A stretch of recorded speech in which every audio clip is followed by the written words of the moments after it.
Hello guys, welcome back. நான் உங்கள் வீக்கி. Ration card சம்மந்தமாக நம்ம நிறைய வீடியோஸ் போட்டிருக்கோம். ஏன் அப்படின்னா கிட்டத்தட்ட 1.5 வருஷமாக ரேஷன் கார்டு யாருக்குமே ப்ராப்பராக வழங்கலை. 1.5 வருஷத்துக்கு முன்னாடி அப்ளை பண்ணவங்களுக்கு இப்போ வரைக்கும் வரல, புதுசாக அப்ளை பண்ணவங்களுக்கும் வரல. அவங்க எல்லாருமே நம்ம வீடியோஸுக்கு கீழே நிறைய கமெண்ட்ஸ் பண்ணியிருந்தாங்க. அந்த கமெண்ட்ஸுக்கு நம்ம ஆல்ரெடி 2 வீடியோஸ் போட்டிருக்கோம். அதுக்கப்புறமும் நிறைய பேருக்கு டவுட்ஸ் இருந்துச்சு. ஸோ அதோட 3வது வீடியோ தான் உங்களுக்காக போட்டிருக்கேன். ஸோ உங்களோட கமெண்ட்டும் உங்களோட டவுட்ஸும் அதில் வர வாய்ப்பு இருக்குது. ஸோ ஸ்கிப் பண்ணாமல் கடைசி வரைக்கும் பாருங்கள். உங்களோட கேள்விக்கான பதில் கண்டிப்பாக இதில் கிடைக்கும். அதுக்கு முன்னாடி நம்ம சேனலை யாராவது சப்ஸ்கிரைப் பண்ணாமல் இருந்தீங்கன்னா மறக்காமல் இப்போவே சப்ஸ்கிரைப் பண்ணிக்கோங்க.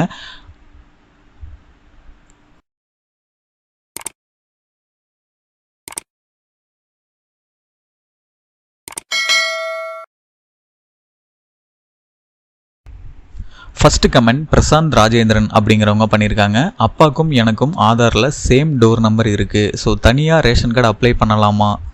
ஒய்ஃப் கேஸ் பில் சப்மிட் பண்ணலாமா? பட் தனியாக தான் சமையல் பண்ணுறோம் அப்படின்னு சொல்லியிருக்காங்க. உங்களோட டவுட் புரியுது. என்ன அப்படின்னா கேஸ் பில் ஓகே, அது கரெக்டாக இருக்குது. அதே மாதிரி தனியாக சமையல் பண்ணுறீங்க, இந்த ரெண்டுமே முக்கியமானது. ஆனால் 3வது என்ன அப்படின்னா ஆதார் டீட்டெயில்ஸ் கேட்பாங்க. அதுவும் உங்ககிட்ட கரெக்டாக இருக்கும், ஒன்றும் பிரச்சனை இல்லை. இதை விட ரொம்பவே இம்பார்ட்டன்ட் இண்டிவிஜுவல், அதாவது தனித்தனியாக டோர் நம்பர் இருக்கணும். ஒரே டோர் நம்பரை வச்சு நீங்கள் ரேஷன் கார்டு வாங்க முடியாது. ஆல்ரெடி ஒரு டோர் நம்பருக்கு ஒரு ரேஷன் கார்டு அப்படின்னு கொடுத்துருப்பாங்க. இப்போது நீங்கள் 5 அப்படிங்கிற டோர் நம்பரில் ரேஷன் கார்டு வாங்கியிருக்கீங்க அப்படின்னா அதை 2ஆக பிரிச்சுக்கோங்க. 5A 5B இந்த மாதிரி பிரிச்சிங்க அப்படின்னா 2 டோர் நம்பருக்கு 2 ரேஷன் கார்டு வாங்க முடியும். ஆனால் ஒரே டோர் நம்பரை வச்சு 2 ரேஷன் கார்டு வாங்க முடியாது. ஸோ அதனால் உங்களோட டோர் நம்பரை 2ஆக பிரிச்சிட்டிங்க அப்படின்னா ஈஸியாக நீங்கள் வாங்கிக்க முடியும். கேஸ் பில் ஓகே, ஒன்றும் பிரச்சனை இல்லை. சமையலும் பிரச்சனை இல்லை. டோர் நம்பர் மட்டும் மாற்றினீங்க அப்படின்னா நீங்கள் அப்ளை பண்ணி வாங்கிக்க முடியும். அடுத்ததாக கவின்ஷிகா அப்படிங்கிறவங்க கமெண்ட் பண்ணியிருக்காங்க. என்ன அப்படின்னா மெசேஜ் வந்துருச்சு, எப்படி எங்கே போய் வாங்கணும் அப்படின்னு கேட்டிருக்காங்க. உங்களுக்கு எங்கேருந்து மெசேஜ் வந்திருக்கும் அப்படின்னு பார்த்தீங்கன்னா தாலுக்கா ஆஃபீஸ்லேருந்து தான் வந்திருக்கும். நீங்கள் எந்த ஊரில் இருக்கீங்களோ அந்த ஊரில் தெரிஞ்ச பர்சன்கிட்ட கேளுங்க, நமக்கு எந்த தாலுக்கா ஆஃபீஸ் அப்படிங்கிறத கன்ஃபார்ம் பண்ணுங்கள். அந்த தாலுக்கா ஆஃபீஸ்லேருந்து தான் உங்களுக்கு மெசேஜ் வந்திருக்கும். டைரெக்டாக அங்கே போய் ரேஷன் கார்டுக்குன்னு ஒரு செக்ஷன் இருக்கும். தாலுக்கா ஆஃபீஸ் போயிட்டு ரேஷன் கார்டுக்குன்னு ஒரு செக்ஷன் இருக்கும். அங்கே போய் இந்த மாதிரி மெசேஜ் வந்துச்சு அப்படின்னு சொல்லி காமிச்சிங்க அப்படின்னா அவங்களே தெளிவான டீட்டெயில்ஸ் சொல்லிடுவாங்க. அதுக்கப்புறம் என்ன ப்ராசஸ் அப்படிங்கிறதையும் அங்கேயே சொல்லி கொடுப்பாங்க. இல்லை அப்படின்னா அங்கேயே அந்த ப்ராசஸும் கம்ப்ளீட் பண்ணி கொடுத்துருவாங்க.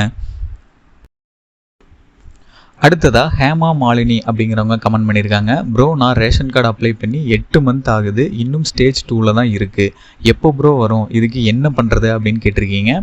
அதாவது கிட்டத்தட்ட 1.5 வருஷத்துக்கு முன்னாடி அப்ளை பண்ணவங்களுக்கே, எனக்கு தெரிஞ்சு போன ஜனவரி 2023 ஜனவரியில் அப்ளை பண்ணவங்களுக்கு இப்போ தான் கார்டு வந்துட்டுருக்கு.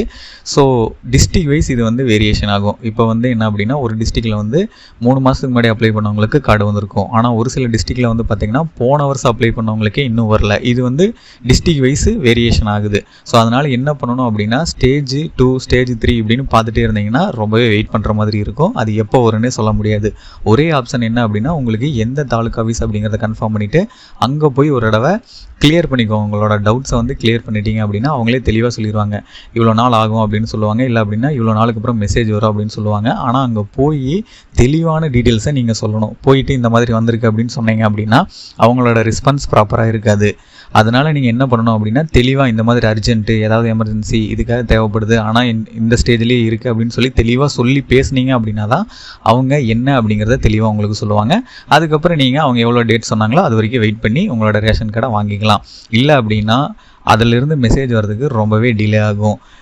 ஒன்று அடுத்த வாரமே வரலாம், இல்லை அப்படின்னா அடுத்த மாதம் வரலாம், இல்லை அப்படின்னா 2 மாதம் கூட ஆகலாம். இது ரொம்பவே தள்ளி போயிட்டு இருக்குது. ஸோ அதனால் உங்களோட டவுட்ஸை கிளியர் பண்ணுறதுக்கு இமீடியட்டாக தாலுக்கா ஆஃபீஸை விசிட் பண்ணுங்கள்.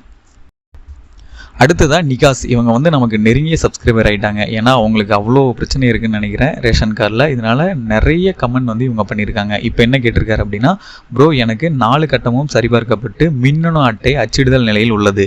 எல்லாமே ஓகே தான், ஆனால் எனக்கு அப்ரூவல் ஆகி 1 மாதத்துக்கு மேலாகியும் ரேஷன் கார்டு கைக்கு வரல. என்ன பண்ணுறது சொல்லுங்கள் சகோ ப்ளீஸ் அப்படின்னு கேட்டிருக்கீங்க. ஒரே ஆப்ஷன் தான் ப்ரோ. என்ன அப்படின்னா தாலுக்கா ஆஃபீஸில் ரேஷன் கார்டு செக்ஷன் இருக்கும். அங்கே டைரெக்டாக போய் விசிட் பண்ணிடுங்க. ஆனால் அங்கே போயிட்டு நீங்கள் இந்த ஸ்டேஜில் இருக்குது இவ்வளோ டீட்டெயில்ஸ் அப்படிங்கிறதெல்லாம் சொல்லாதீங்க. ரொம்பவே கிரிட்டிக்கல் அப்படிங்கிற மாதிரி இன்ஃபார்ம் பண்ணி எப்போ வரும், என்ன ஸ்டேட்டஸு அப்படிங்கிறத நீங்கள் சொல்லுங்கள். இல்லை அப்படின்னா நாங்களே கால் பண்ணுவோம், இல்லைனா நாங்களே மெசேஜ் பண்ணுவோம் அப்படிங்கிற மாதிரி டீட்டெயில்ஸ் சொல்லவும் வாய்ப்பு இருக்குது. எல்லா பக்கமும் அப்படி சொல்ல மாட்டாங்க, ஆனால் ஒரு சில பக்கம் ஸ்கிப் பண்ண வாய்ப்பு இருக்குது. அதனால் தெளிவான எமர்ஜென்சி ரீசனை சொல்லி நீங்கள் அங்கே பேசுனீங்க அப்படிங்கிற சமயத்தில் இன்னும் எவ்வளோ நாளில் வரும் அப்படிங்கிற டீட்டெயில்ஸு உங்களுக்கு தெளிவாக தெளிவாக சொல்லிடுவாங்க. அங்கே போய் அதாவது தாலுக்கா ஆஃபீஸ் போயிட்டு ரேஷன் கார்டு செக்ஷன் தனியாக இருக்கும். ஸோ அங்கே போய் மீட் பண்ணி உங்களோட டீட்டெயில்ஸை கிளியர் பண்ணுறது ரொம்பவே பெஸ்ட்டாக இருக்கும். அதுக்கப்புறம் இதை பற்றி கவலைப்படாமல் எவ்வளோ நாள் சொன்னாங்களோ அவ்வளோ நாள் வரைக்கும் நீங்கள் வெயிட் பண்ணுறது கரெக்டாக இருக்கும். இல்லை அப்படின்னா உங்களுக்கே கன்ஃபியூஸ் ஆயிரும், எப்போ மெசேஜ் வரும், எப்போ டீட்டெயில்ஸ் வரும், எப்போ கார்டு கைக்கு வரும் அப்படிங்கிறது. ஆனால் கார்டு வந்து இப்போதைக்கு கைக்கு வராது, அதை நீங்கள் மைண்டில் வச்சுக்கோங்க. டூப்ளிகேட் அதாவது ஒரிஜினல் கார்டு வரதுக்கு முன்னாடி ப்ரௌசிங் சென்டரில் எடுக்கிற பிரிண்ட் அவுட் மட்டும்தான் இப்போதைக்கு வரும். அது மட்டும் மைண்டில் வச்சுக்கோங்க. ஏன்னா ஒரிஜினல் வரக்கு 2 மாதம் 3 மாதம் ஆகும். அடுத்ததாக முருகவேலா அப்படிங்கிறவங்க கமெண்ட் பண்ணியிருக்காங்க. Can we apply ration card with Mumbai address in Aadhaar but staying in Chennai agreement copy தேர்.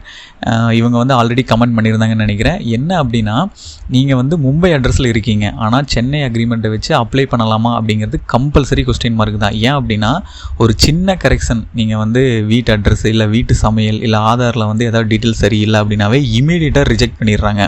1.5 வருஷமாக பெண்டிங்கில் இருந்து இப்போ தான் கிளியர் பண்ணுறாங்க. ஆனால் கிளியர் பண்ணும்போதும் இமீடியட்டாக ரிஜெக்ட் பண்ணிடுறாங்க. ஸோ இந்த அட்ரஸ் ப்ராப்ளம் வந்து நீங்கள் அப்ளை பண்ணும்போது தெளிவாக அங்கே போயிட்டு இதுக்கு வேறு ஏதாவது ஆப்ஷன் இருக்கா, நான் இந்த மாதிரி இருக்கேன், சேஞ்ச் ஆஃப் அட்ரஸில் இருக்கேன் அப்படிங்கிறத கன்ஃபார்ம் பண்ணிவிட்டு அப்ளை பண்ணுங்கள். ஏன்னா கன்ஃபார்ம் பண்ணாமல் நீங்கள் அப்ளை பண்ணிங்கன்னா அப்ளை பண்ணி 1 மாதம் 3 மாதம் இந்த மாதிரி ஆகி அதுக்கப்புறம் உங்களுக்கு ரிஜெக்ட் ஆகிடும், ஒரு யூஸுமே இல்லாமல் போயிடும். ஏன்னா இந்த மாதிரி நிறைய பேர் சேஞ்ச் ஆஃப் அட்ரஸில் இருப்பாங்க, அவங்களுக்கு கம்பல்சரி ஒரு சொல்யூஷன் இருக்கும். ஏன்னா எல்லாருனாலையுமே வந்து ஆதாரை வந்து சேஞ்ச் பண்ண முடியாது, ஒரு சில ரீசனுக்காக சேஞ்ச் பண்ணாமல் முடியாமல் கூட இருக்கலாம். ஸோ ஃபஸ்ட்டு அங்கே ஏதாவது சொல்யூஷன் இருக்கா அப்படிங்கிறத ரேஷன் கார்டுக்கு அப்ளை பண்ணுற பிளேஸில் போய் நீங்கள் தெளிவாக கேட்டுக்கோங்க. அதுக்கப்புறம் அப்ளை பண்ணுங்கள்.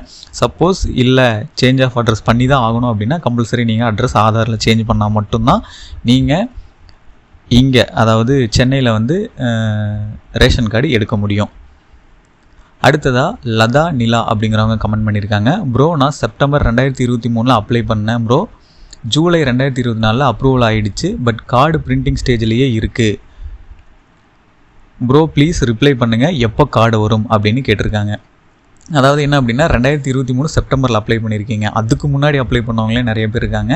இவங்க எல்லாத்துக்குமே இந்த 2 மாதமாக தான் ப்ராசஸ் வந்து போயிட்டுருக்கு. ஸோ அதனால் உங்களுக்கு வந்து ஜூலை 2024 அப்ரூவல் வந்து ஸ்டார்ட் ஆகிடுச்சு. ஜூலை 2024 தான் இந்த ப்ராசஸை ஃபாஸ்ட்டாக ஸ்டார்ட் பண்ணாங்க, ரேஷன் கார்டு கொடுக்கறதுக்கான ப்ராசஸை ஃபாஸ்ட்டாக ஸ்டார்ட் பண்ணாங்க. இன்னும் ஒரு 1 மந்த்துக்குள்ளே உங்களுக்கு கார்டு வந்துடும். அதாவது ஒரிஜினல் கார்டு வராது, உங்களுக்கான என்ன ஸ்டேட்டஸ் அப்படிங்கிறது கன்ஃபார்ம் ஆயிடும். சப்போஸ் 1 மாதத்துக்குள்ளே வரல அப்படின்னா இமீடியட்டாக தாலுக்கா ஆஃபீஸை விசிட் பண்ணுங்கள். உங்களுக்கு எந்த தாலுக்கா ஆஃபீஸ் அப்படிங்கிறத கன்ஃபார்ம் பண்ணி இமீடியட்டாக அங்கே போய் விசிட் பண்ணி தெளிவான டீட்டெயில்ஸ் கேட்டுங்க. ஆனால் இப்போ போக வேண்டியதில்லை, ஏன்னா உங்களுக்கு அடுத்த வாரமே கூட வரலாம். ஸோ கொஞ்சம் வெயிட் பண்ணி வரல அப்படிங்கிற சமயத்தில் மட்டும் போங்க. வந்துருச்சு அப்படின்னா சந்தோஷம். அடுத்ததாக பாலாஜி அப்படிங்கிறவங்க கமெண்ட் பண்ணியிருக்காங்க. சார் நான் ஜூன் 23, 2024 அப்ளை பண்ணேன் சார், டாக்குமெண்ட்ஸ் வெரிஃபிகேஷன் முடிஞ்சு இப்போது துறை சரிபார்ப்பில் இருக்குது சார். தாலுக்கா ஆஃபீஸ் போய் கேட்டால் சரியாக ரெஸ்பான்ஸ் பண்ணலை, என்ன பண்ணுறது சார், ரேஷன் கார்டு வருமா சார் அப்படின்னு கேட்டிருக்கீங்க. அவங்களோட ரெஸ்பான்ஸ் பண்ணதுக்கு மெயின் காரணம் என்ன அப்படின்னா போன வருஷத்துலேருந்து கார்டு எல்லாமே பெண்டிங்கில் இருக்குங்காட்டி இந்த டைமுக்குள்ளே கொடுத்துருவோம் அப்படிங்கிறத அவங்களால இமீடியட்டாக சொல்ல முடியாது. அதனால தான் வந்து அவங்க ஸ்கிப் பண்ணுறாங்க. ஸோ நீங்கள் என்ன பண்ணணும் அப்படின்னா கம்பல்சரி வெயிட் பண்ணணும். ஏன்னா போன வருஷம் அப்ளை பண்ணவங்களுக்கே இன்னும் வரல, நீங்கள் 2024 ஜூனில் தான் அப்ளை பண்ணியிருக்கீங்க. இப்போ தான் எல்லாமே ப்ராசஸில் இருக்குது. கிட்டத்தட்ட எனக்கு தெரிஞ்சு ஒரு 50,000 கார்டு மட்டும்தான் கொடுக்கப்பட்டிருக்கு, ஒரிஜினல் இல்லை, டூப்ளிகேட்டு. இன்னும் 1,00,000 கார்டு வந்து ப்ராசஸில் இருக்குது. அதனால் அங்கே போய் கேட்டிங்கனாலும் அவங்க வந்து ஸ்கிப் பண்ண தான் ட்ரை பண்ணுவாங்க. அதனால் கொஞ்சம் வெயிட் பண்ணுங்கள். ஜூனில் தான் அப்ளை பண்ணியிருக்கீங்க, உங்களுக்கு கூடிய சீக்கிரம் ஒரு மாதம் 2 மாதம் டைம் எடுக்கும். டைம் எடுத்து தான் உங்களுக்கு கார்டு வரும். அதுக்கு முன்னாடியும் இமீடியட்டாக வர வாய்ப்பு இருக்குது. ஆனால் நீங்கள் அங்கே போய் கேட்டிங்கனாலும் ரெஸ்பான்ஸ் இருக்காது. கொஞ்சம் வெயிட் பண்ணி வாங்கிக்கோங்க. ஏன்னா ஆல்ரெடி 1.5 வருஷமாக நிறைய பேர் வெயிட் பண்ணிட்டு இருக்காங்க. ஸோ கொஞ்சம் வெயிட் பண்ணுறது உங்களுக்கு நல்லது. அங்கே போனாலும் ரெஸ்பான்ஸ் வந்து ஒரு சில பக்கம் இருக்கும், இன்னொரு சில பக்கம் வந்து அவங்களால சொல்ல முடியாது பதிலே, அந்த மாதிரி தான் இருக்கும். அடுத்த கமெண்ட் வந்து பார்த்தீங்கன்னா கவின்ஷிகா, இவங்க ஆல்ரெடி கமெண்ட் பண்ணியிருந்தாங்கன்னு நினைக்கிறேன். இவங்க என்ன சொல்லியிருக்காங்கன்னா ப்ரோ தாலுக்கா ஆஃபீஸில் போய் வாங்கிக்கோங்கன்னு சொல்லி மெசேஜ் வந்துச்சு, இப்போது எங்கே வாங்கணும் ப்ரோ அப்படின்னு கமெண்ட் பண்ணியிருக்காங்க. அதாவது அவங்களே தெளிவாக சொல்லியிருக்காங்க தாலுக்கா ஆஃபீஸில் போய் வாங்கிக்கோங்க அப்படின்னு. உங்களுக்கு எந்த தாலுக்கா ஆஃபீஸ், நீங்கள் எந்த ஊரில் இருக்கீங்க, எந்த தாலுக்கா ஆஃபீஸ் அப்படிங்கிறத கன்ஃபார்ம் பண்ணுங்க. கன்ஃபார்ம் பண்ணிவிட்டு அந்த தாலுக்கா ஆஃபீஸில் ரேஷன் கார்டுக்குன்னு தனி ஒரு செக்ஷன் இருக்கும், ஆல்ரெடி நிறைய டைம் சொல்லியிருக்கேன். அந்த செக்ஷனுக்கு போய் நீங்கள் டைரெக்டாக விசிட் பண்ணி ரேஷன் கார்டுக்குன்னு ஒரு 2-3 பேர் அந்த ஆஃபீஸர்ஸ் இருப்பாங்க, அவங்கள விசிட் பண்ணி அவங்கக்கிட்ட நீங்கள் டைரெக்டாக வாங்கிக்கலாம். ஆனால் அங்கே வந்து உங்களுக்கு கார்டெல்லாம் கையில் கொடுக்க மாட்டாங்க. என்ன ப்ராசஸ், என்ன கம்ப்ளீட் ஆகிருக்கு அப்படிங்கிற வெரிஃபிகேஷன், அதுபோக டாக்குமெண்ட் வெரிஃபிகேஷன் இது எல்லாமே தான் பண்ணுவாங்க. பிரிண்ட்டு நீங்கள் வெளியே எடுக்கிற மாதிரி தான் இருக்கும். உங்களோட ஸ்டேஜ் எல்லாமே கம்ப்ளீட் ஆயிடுச்சு, ஃபஸ்ட்டு ஸ்டேஜ்லேருந்து 4th ஸ்டேஜ் வரைக்கும் கம்ப்ளீட் ஆயிடுச்சு அப்படிங்கிற சமயத்தில் உங்களுக்கு ஒரு அக்னாலஜ்மெண்ட் மட்டும் கொடுப்பாங்க. ஒரு நம்பர் இல்லை மெசேஜில் ஏதாவது வந்திருக்கும், ஒரு நம்பர் மட்டும் உங்களுக்கு வரும், 6 டிஜிட் 8 டிஜிட் இந்த மாதிரி வரும். அந்த நம்பரை கொடுத்து நீங்கள் ப்ரௌசிங் சென்டரில் அங்கே போய் இந்த நம்பரை காமிச்சு ரேஷன் கார்டு எனக்கு பிரிண்ட் எடுக்கணும், ஒரிஜினல் வரக்கு முன்னாடி இதை எடுக்க சொன்னாங்க அப்படின்னு தெளிவாக சொன்னீங்க அப்படின்னா அவங்க பிரிண்ட் எடுத்து கொடுத்துருவாங்க. ஆனால் நீங்கள் ஓடிபி போடுறதுக்கு ரேஷன் கார்டில் எந்த நம்பர் இருக்கோ அதை வந்து கம்பல்சரி கையில் வச்சுக்கணும். அதுபோக உங்களுக்கு மெசேஜ் வந்துச்சுல, அந்த மெசேஜையும் கையில் வச்சுட்டு அங்கே போய் கேட்டிங்க அப்படின்னா நீங்கள் இமீடியட்டாக பிரிண்ட் எடுத்து அதை யூஸ் பண்ணிக்கலாம். அடுத்ததாக விஜயகுமார் இவங்களோட கமெண்ட் என்ன அப்படின்னு பார்த்தீங்கன்னா, Indane gas, Bharat gas and HP gas are there public sector gas company. Can we submit gas bill from private gas agencies like super gas, total gas, Jyothi gas இந்த மாதிரி சொல்லியிருக்காங்க. அதே மாதிரி ration card office is asking for gas bill copy sir, please reply அப்படின்னு கேட்டிருக்காங்க. Already கமெண்ட்டும் பண்ணியிருந்தாங்க, இப்போ second time comment பண்ணியிருக்காங்க. அதுக்கும் நம்ம ரிப்ளை பண்ணியிருந்தோம், இப்போவும் ரிப்ளை பண்ண போகிறோம். Should we submit only public sector company bill or private gas company bill is also acceptable to ration office அப்படின்னு கேட்டிருக்காங்க. என்ன அப்படின்னா, இவங்க வந்து கவர்மெண்ட் அப்படிங்கிற கேட்டகரியில் 2-3 கேஸ் ஏஜென்சி இருக்குது. இப்போது ப்ரைவேட் கேஸ் ஏஜென்சி நிறைய வந்துருச்சு. ஸோ ப்ரைவேட்டில் கேஸ் வாங்கி யூஸ் பண்ணிகிட்டு இருந்தால் அதோட பில் காப்பீஸ் கொடுக்கலாமா அப்படின்னு கேட்டிருக்காங்க. இந்த டவுட்ஸ் நிறைய பேருக்கு வரும், ஸோ நோட் பண்ணிக்கோங்க. நீங்கள் கவர்மெண்ட்டில் இருக்க ஏஜென்சிஸோட கேஸ் பில் வச்சுருந்தாலும் சரி, ப்ரைவேட் கேஸ் ஏஜென்சியோட பில் வச்சுருந்தாலும் சரி, கம்பல்சரி உங்ககிட்ட கேஸ் இருக்குது அப்படிங்கிற சமயத்தில் அந்த கேஸ் பில்லை நீங்கள் கொடுக்கலாம். இந்த டவுட்டை வந்து நாங்கள் இமீடியட்டாக அந்த ரேஷன் கார்டுக்கெல்லாம் அப்ளை பண்ணுற ஏஜென்ட்ஸ் எல்லாம் இருப்பாங்களா, அவங்ககிட்டயே டேரெக்டாக கூப்பிட்டு பேசியிருந்தேன் நான் ஒரு 2 டேஸ்க்கு முன்னாடி. அவங்களே தெளிவாக சொல்லியிருந்தாங்க, எந்த ஏஜென்சி அப்படிங்கிறது இம்பார்ட்டன்ட் கிடையாது, ப்ரைவேட்டாக இருந்தாலும் சரி கவர்மெண்ட்டாக இருந்தாலும் சரி, கேஸ் யூஸ் பண்ணுறீங்க அப்படின்னா அந்த கேஸ் பில்லை வந்து நீங்கள் கொடுத்து சப்மிட் பண்ணிக்கலாம் அப்படின்னு சொல்லியிருந்தாங்க. ஸோ நீங்கள் ப்ரைவேட் கேஸ் ஏஜென்சியாக இருந்தாலும் அதை நீங்கள் வந்து யூஸ் பண்ணிக்கலாம், ஒன்றும் ப்ராப்ளம் கிடையாது. அடுத்ததாக செந்தில்குமார் அப்படிங்கிறவங்க கமெண்ட் பண்ணியிருக்காங்க. சார், ஃபஸ்ட் டைம் அப்ளை பண்ணி 1 இயர் ஆச்சு, ரிஜெக்ட் ஆயிடுச்சு. இப்போது செகண்ட் டைம் அப்ளை பண்ணியிருக்கேன், ஃபஸ்ட்டு ஸ்டேஜில் தான் இருக்குது அப்படின்னு சொல்லியிருக்காங்க. பார்த்தீங்களா, இதை நல்லா நோட் பண்ணிக்கோங்க. ஏன்னா 1.5 வருஷத்துக்கு முன்னாடி 1 வருஷத்துக்கு முன்னாடி நிறைய பேர் அப்ளை பண்ணி அது வந்து ஒரு சின்ன ரீசன்னால் ரிஜெக்ட் ஆயிடுச்சு. அதனால இப்போது இவர் செகண்ட் டைம் அப்ளை பண்ணியிருக்காரு. ஸோ செகண்ட் டைம் அப்ளை பண்ணிங்க அப்படின்னா ஆல்ரெடி உங்களுக்கு முன்னாடி எனக்கு தெரிஞ்சு லட்சக்கணக்கான பேர் அப்ளை பண்ணியிருக்காங்க. ஸோ அவங்களோட ப்ராசஸ் எல்லாமே கம்ப்ளீட் ஆகணும். அதில் உங்களோட கார்டு வந்து உங்களோட அப்ளை ப்ராசஸ் வந்து இமீடியட்டாக உள்ளே வந்துச்சு. இப்போ ஒரு 50,000 பேர் இருக்காங்க, ஒரு 10,000 பேர் ப்ராசஸ் பண்ணுறாங்க அப்படின்னா அந்த 10,000 பேரில் உங்களோட டீட்டெயில்ஸும் உள்ளே வந்துச்சு அப்படின்னா இமீடியட்டாக உங்களுக்கும் கொடுத்துருவாங்க. இல்லை ஸ்டேஜ் பை ஸ்டேஜ் கம்ப்ளீட் பண்ணுறாங்க. ஏன்னா அப்படின்னா தாலுக்கா ஆஃபீஸில் வந்து ஒரு நாளைக்கு இவ்வளோ கார்டு தான் கொடுக்கணும் அப்படிங்கிற ப்ராசஸில் தான் கொண்டு போகிறாங்க. ஸோ உங்களோட கார்டு அதில் வந்துச்சு அப்படிங்கிற சமயத்தில் இமீடியட்டாக வந்துடும். இல்லை அப்படின்னா ஒரு 2 மாதத்துக்கு மேலே ஆகும். கம்பல்சரி நீங்கள் வெயிட் பண்ணி தான் ஆகணும். ஏன்னா ஆல்ரெடி 1,00,000 கார்டுகள் வந்து பெண்டிங்கில் இருக்குது. ஸோ அதனால் கொஞ்சம் நீங்கள் வெயிட் பண்ணி வாங்குற மாதிரி தான் இருக்கும். ஸோ பார்த்து வெயிட் பண்ணி உங்களோட கார்டை வாங்கிக்கோங்க. ஸோ இந்த மாதிரி உங்களுக்கு நிறைய டவுட்ஸ் வந்து ரேஷன் கார்டில் இருக்கும். நிறைய பேர் அப்ளை பண்ணிவிட்டு வெயிட் பண்ணிட்டு இருப்பீங்க. நிறைய பேருக்கு ஸ்டேஜ் 1 ஸ்டேஜ் 3 இந்த மாதிரி இருக்கும். ஸோ அவங்களுக்கு என்ன டவுட்ஸ், ரேஷன் கார்டில் என்ன டவுட் இருந்தாலும் இமீடியட்டாக இந்த வீடியோ கீழே கமெண்ட் பண்ணுங்கள். இல்லை அப்படின்னா நம்ம ஆல்ரெடி ரேஷன் கார்டு சம்மந்தமாக நிறைய வீடியோஸ் போட்டிருக்கோம், அது கீழே நீங்கள் கமெண்ட் பண்ணுங்கள். இமீடியட்டாக உங்களுக்கு ரிப்ளை வரும். இல்லை அப்படின்னா உங்களுக்கு வீடியோவாகவே உங்களுக்கு ரிப்ளை கொடுத்துருவோம். ஃபைனலாக நான் இந்த மாதிரி சொல்கிற டீட்டெயில்ஸ் எல்லாமே உங்களுக்கு ரொம்பவே யூஸ்ஃபுல்லாக இருந்திருக்குன்னு நினைக்கிறேன். அப்படி இருந்தால் இந்த வீடியோக்கு ஒரு லைக் பண்ணிவிட்டு, இந்த ரேஷன் கார்டை மெயினாக எதுக்காக சொல்கிறோம் அப்படின்னா, இந்த ரேஷன் கார்டை வச்சு தான் நிறைய ஸ்கீமில் நீங்கள் அப்ளை பண்ண முடியும், மகளிர் உரிமை தொகையில் அப்ளை பண்ண முடியும், அது எல்லாத்துலேயுமே அப்ளை பண்ணி பணம் வாங்க முடியும்.